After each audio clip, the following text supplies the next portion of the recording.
السلام عليكم ورحمة الله وبركاته، حبايبي الحلوين، عاملين ايه؟ يا رب تكونوا بخير. النهاردة في اخر ساعات السنة القديمة او سنة 2025.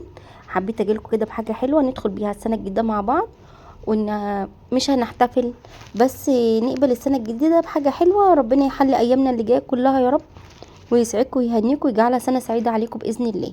زي ما انتوا شايفين كده معايا، انا عملت كوباية شاي. هناكل ايه جنب الشاي ده؟ هنشوف دلوقتي احلى كيكه ذره. يعني ايه كيكه ذره؟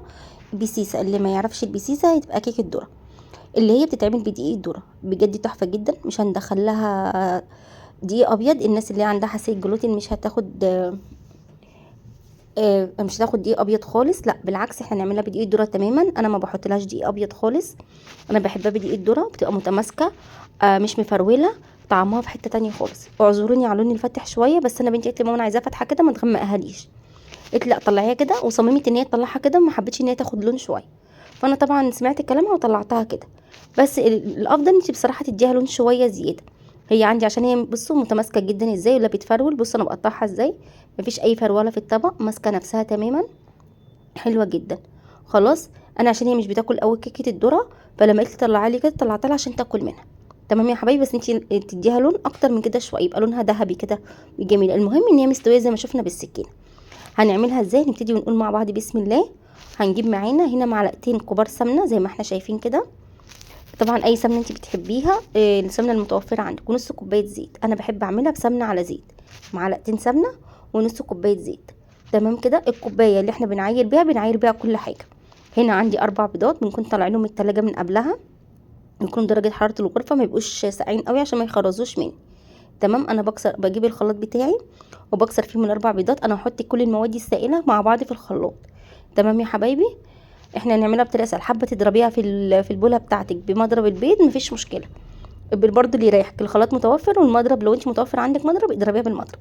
تمام كده. حطيت كيسين فانيليا زي ما احنا شايفين.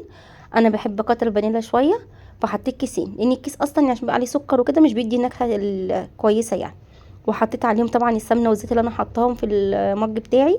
وحطيت هنا 3/4 كوبايه سكر. بص السكر ده حسب الرغبه، من نص كوبايه لكوبايه. لو بتحبيها مسكره شويه تخليها كوبايه كامله. لو بتحبيها دلع شويه تخلي نص كوبايه. لو بتحبيها وسط كده زي، هتحطي كوبايه الا ربع. تمام. فالسكر ده حسب الرغبه. هنا بالمج بتاعي برضو هعير كوبايه لبن. انا اللبن اللي عندي ما كفاش، زودت بق ميه صغير، اللي هي كوبايه السائل بتاعي، كوبايه اللبن. خلاص. هاخد الخليط ده كله واضربه في الخلاط. ده دقيق الذره انا بوريهولكم، انا جايباه من الفلاحين. ربنا يبارك له يا رب. خالي جايبهولي من بلد فلاحين، يعني مع ليه صحابه في الشغل من بلاد فلاحين، فهو جايبهولنا منه. فعلا هو فل وزي الفل. نخلت اول كوبايه، وحطيت بعد كده كيس البيكنج باودر، وبعد كده نخلت الكوبايه التانية. زي ما انتم شايفين المنخل ما فيهوش اي حاجه، حلو جدا ناعم قوي. تمام كده. انا بنخله ليه؟ لاني ساعات بنجيب دقيق الذره دوت بيكون فيه قشور ذره صغيره، ديت اللي بتشرق واحنا بناكل. خلاص. المفروض ان انا بنخله عشان القشور ديت ما تقفش في الزور واحنا بناكل. كده يتفضل عندي الدقيق الناعم بنخله المنخل ده زي بتاع الدقيق بالظبط، ما نخلوش بالمنخل واسع. تمام. جبت السائل بتاعي او المواد السائله بتاعتي اللي انا ضربتها في الخلاط، اللي هو البيض والسكر واللبن اللي انا ضربتها في الخلاط. هفضيها كده شويه بشويه، عشان طبعا بس ما تدلقش مني، لان انا البوله بتاعتي كانت ايه، صغيره شويه. خلاص يا حبايبي. هقلبه كده. اول ما الخليط بتاعي نخلي بالنا ما نقلبش برده كتير عشان ما نطلعش منه الهواء اللي احنا دخلناه. لا اله الا الله. وهنقلبه كويس لغايه لما مبقاش فيه تكتلات دقيق خالص. تمام كده. هجيب الصينيه بتاعتي، اي صينيه متوفره عندي، مقاس 24. هدهنها سمنه كده. انا السمنه بتاعتي عشان كانت في التلاجة، كانت ماسكه شويه، معرفش افردها بالفرشه، فعملتها كده بايديا. انا ايديا نضيفه وزي الفل. انا بصراحه بحب استخدم قوي ايديا في المطبخ، ما بحبش البس جلافز ولا اي حاجه، انا بحب استخدم ايديا. واللي بيتفرج عليا من زمان عارف المعلومه دي. خلاص يا حبايبي. انا دهنت الصينيه بتاعتي سمنه كده، واستخدمت الفرشه كمان عشان اوزع السمنه كويس في الصينيه، متبقاش حته فيها سمنه وحته لا. وبعد كده هفضي الخليط بتاعي. اللي وصل معانا لغايه هنا ما انساش اللايك والشير وسبسكرايب للقناه، وادعي لنا دعوه حلوه كده بقدوم السنه الجديده علينا ان شاء الله. خلاص يا حبايبي. انا هنا خلاص فضيت الكيك بتاعي وهدخله الفرن. طبعا انا كده مشغله الفرن من اول ما بدات اعمل الكيك. شغلت الفرن على 180. خلاص. من 180 ل 200 حسب نوع الفرن بتاعك. وهحط الشبكه على الرف اللي في النص. واول ما اخلص الكيك هدخلها. لازم الفرن يكون سخن، لو دخلت الفرن بارد الكيك بتاعي هيهبط. تمام كده. هنا خلاص انا كنت طلعتها وريتها لكم في اول الفيديو.